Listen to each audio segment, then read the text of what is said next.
The station with the best music. Best music. I love the music. Best music.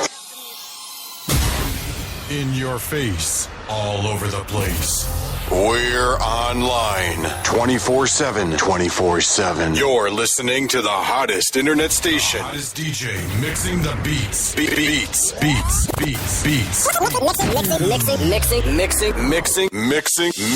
the mix. In the mix. Hi, this is Britney Spears. Bitch, what up, this Jay-Z. This is Jennifer Lopez. The mix. With the hottest DJ. 5, 4, 3, 2, 1.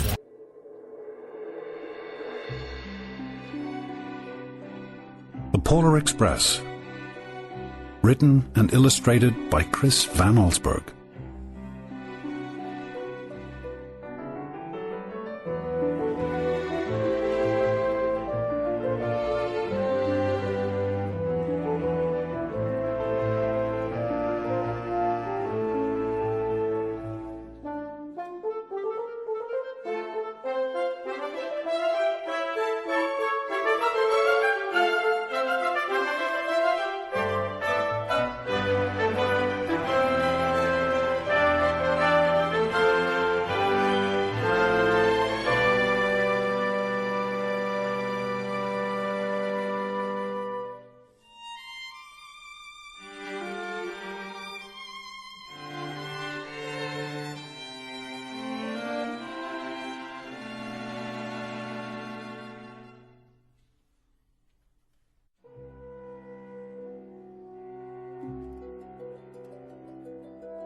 On Christmas Eve, many years ago, I lay quietly on my bed.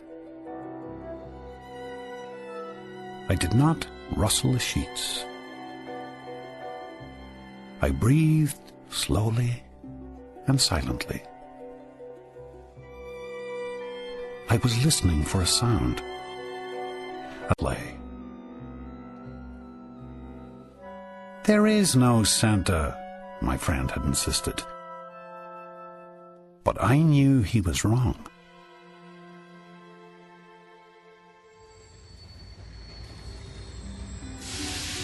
Late that night, I did hear sounds, though not of ringing bells. From outside came the sounds of hissing steam and squeaking metal. I looked through my window and saw a train standing perfectly still in front of my house.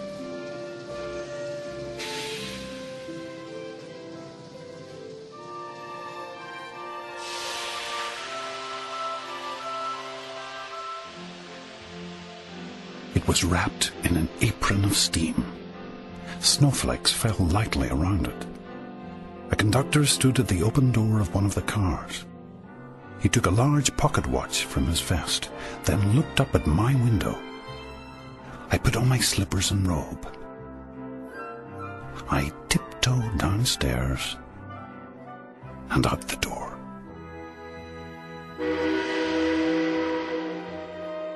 "All aboard!" the conductor cried out. I ran up to him. "Well?" he said. "Are you coming?" "Where?" I asked. "Why, to the North Pole, of course," was his answer. "This is the Polar Express."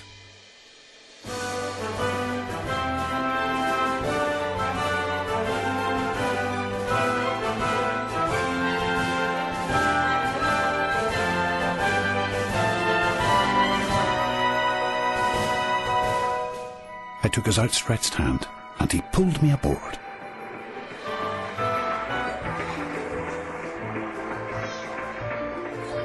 The train was filled with other children, all in their pajamas and nightgowns.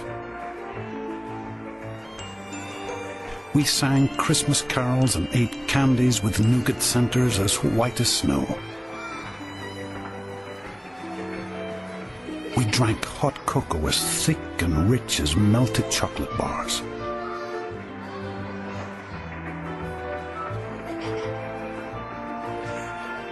Outside, the lights of towns and villages flickered in the distance as the Polar Express raced northward.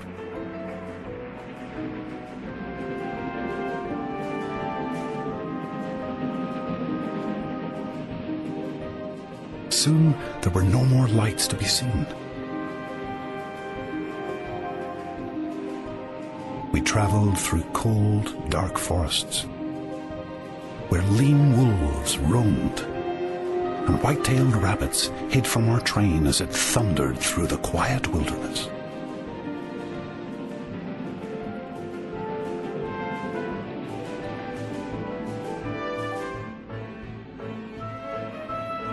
We climbed mountains so high it seemed as if we would scrape the moon.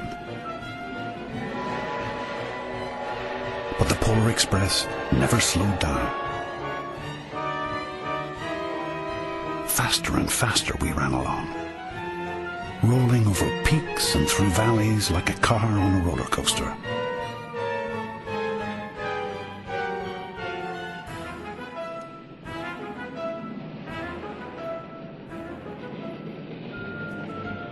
The mountains turned into hills, the hills to snow-covered plains. We crossed a barren desert of ice, the great polar ice cap. Lights appeared in the distance. They looked like the lights of a strange ocean liner sailing on a frozen sea. "There," said the conductor, "is the North Pole."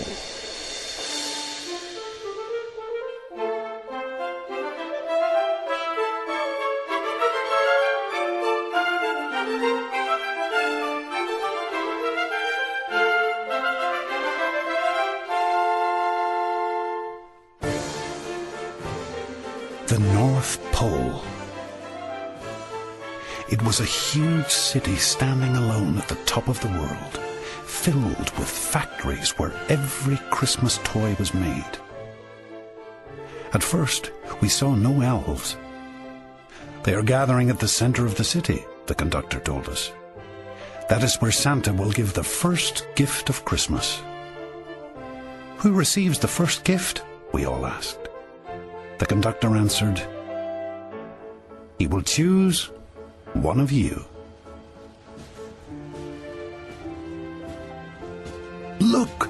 shouted one of the children. "The elves!" Outside, we saw hundreds of elves. As our train drew closer to the center of the North Pole, we slowed to a crawl. So crowded were the streets with Santa's helpers. When the Polar Express could go no farther, we stopped. And the conductor led us outside. We pressed through the crowd to the edge of a large open circle. In front of us stood Santa's sleigh. The reindeer were excited. They pranced and paced, ringing the silver sleigh bells that hung from their harnesses. It was a magical sound, like nothing I'd ever heard. Across the circle, the elves moved apart, and Santa Claus appeared. The elves cheered wildly.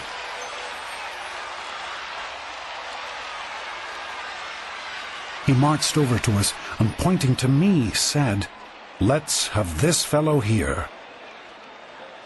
He jumped into his sleigh. The conductor handed me up.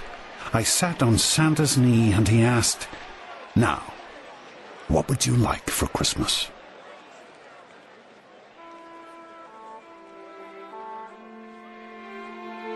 I knew that I could have any gift I could imagine. But the thing I wanted most for Christmas was not inside Santa's giant bag. What I wanted more than anything was one silver bell from Santa's sleigh.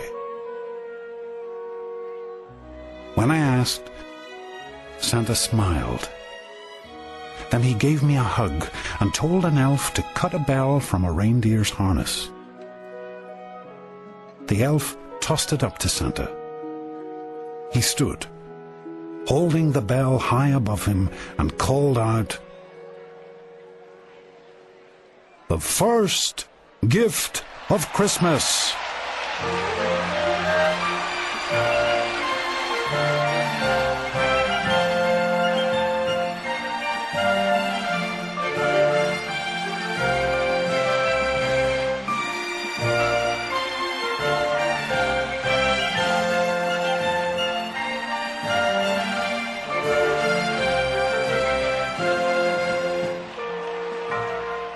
A clock struck midnight as the elves roared their approval.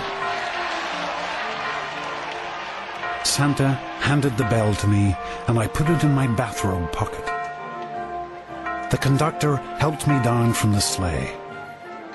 Santa shouted out the reindeers' names and cracked his whip. Dancer, Prancer, Horn, Vixen, Cornet. His team charged forward and climbed into the air. Santa circled once above us, then disappeared in the cold, dark polar sky.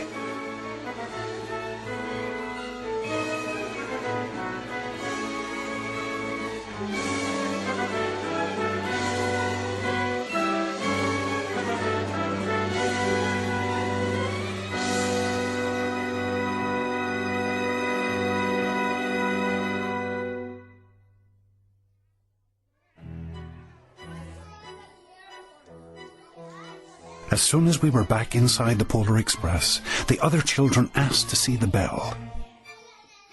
I reached into my pocket, but the only thing I felt was a hole.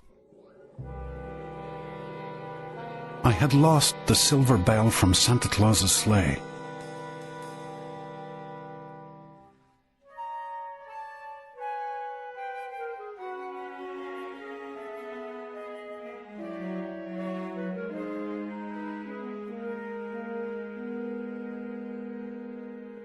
"Let's hurry outside and look for it," one of the children said.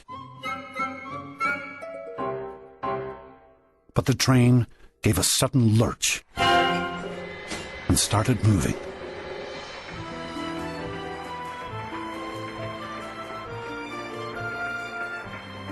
We were on our way home.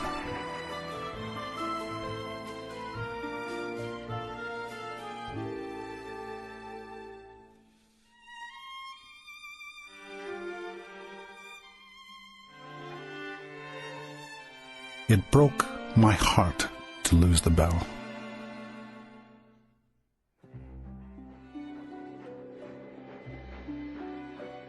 When the train reached my house, I sadly left the other children.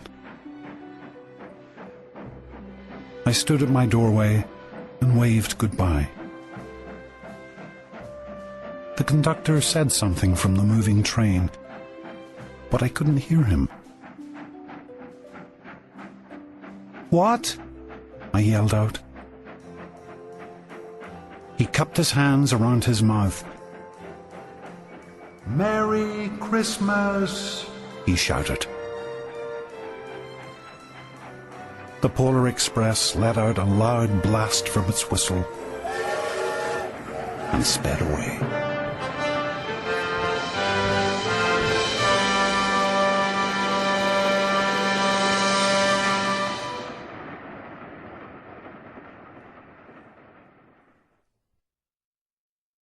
On Christmas morning, my little sister Sarah and I opened our presents.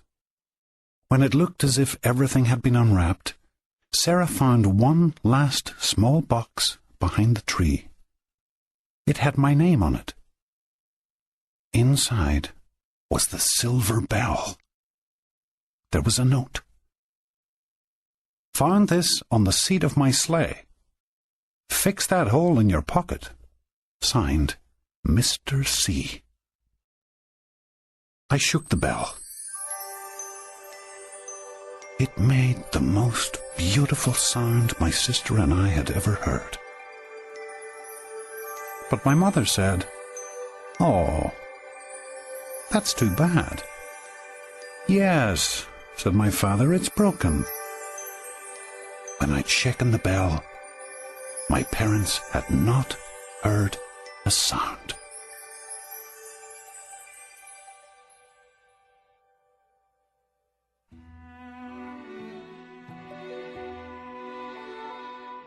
At one time, most of my friends could hear the bell.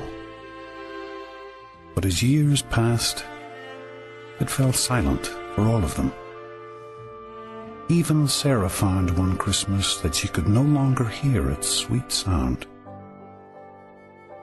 Though I've grown old, the bell still rings for me, as it does for all who truly believe.